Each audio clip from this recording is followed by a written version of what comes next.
ስናሳልፍ ቁርጥ ያለ አሳልፈን ያልሰጠንበት ምክንያት አለ። እቺ ልጅ እናት ናት። ልጇ ደግሞ የእኛ ስጋችን የሆነ ነገር እናት ገብቶን የልጅ አድጎ ነገር እኛን የሚጠይቀን ነገር ያን ጥያቄ ደግሞ መነሳት የለበትም ከወዲሁ። ተበዳዩ ሌላ ከሳሹ ሌላ።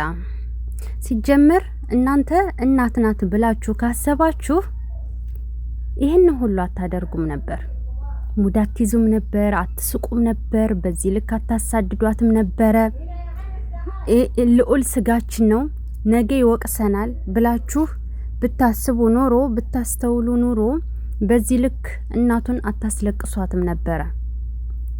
ኢቭን ጠፋ ሲባል እንኳ መደንገጥ ሲኖርባችሁ እሷንም ደግሞ ስሬስ ሆናችሁ ከጎኗ ሆናችሁ ምንም ብትጋጩ እንኳ ማውራት መወያየት መፈለግ ሲገባችሁ እናንተ ግን ስትሳለቁ ነበረ።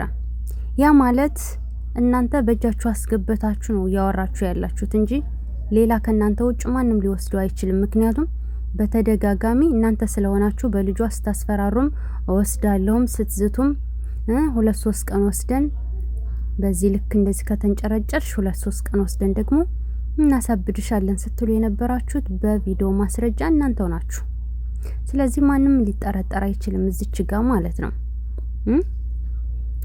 ጭራሽ ከሳሾችም እናንተ ሆናችሁ የተበደለችው ልጅ የተዘለፈችው በአደባባይ ሰው እንዲጠላት ብዙ ነገር የተባለችው የተገፋችው እሷ እንኳ ከሳ እስር ቤት ሳትከታችሁ ጭራሽ እናንተ ሆናችሁ ከሳሾቹ። ለዛውም አዛኞቹም እናንተ ናችሁ። በስም ማጥፋት እንዳልከስ እናት ናት ይች ልጅ ብላችሁ አዛኝ ያጫውታችኋል። አሁን በነገራችን ላይ በጣም ነው የምታስመስዩ። ሲበዛ አስመሳይ ነሽ ማለት ነው። አዎ ደግሞ ሰከን ብለሽ ማውራት ጀምሪ። እንደም አንቺን ጥያቄ የጠየቀሽ ሰው ሲጀመር የለም። ምክንያቱም ካንቺ መልካም ነገር ልንጠብቅ አንችልም። ምን አይነት የሰው ጨካኝ እንደሆናችሁ አሳይታችኋል። አየሽ። ስለዚህ ልጁ ዘመዳችን ስለሆነ ሩታን መክሰስ አቆምን ምናምን አትበሉ። ወንድ ናችሁ፣ ሂዱና ክሰሱ። እስኪ አሳዩን።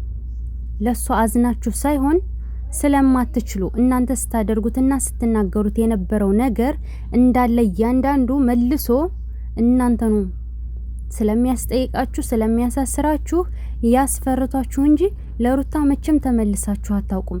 መቼም ተኝታችሁላትም አታውቁም ሲጀመር።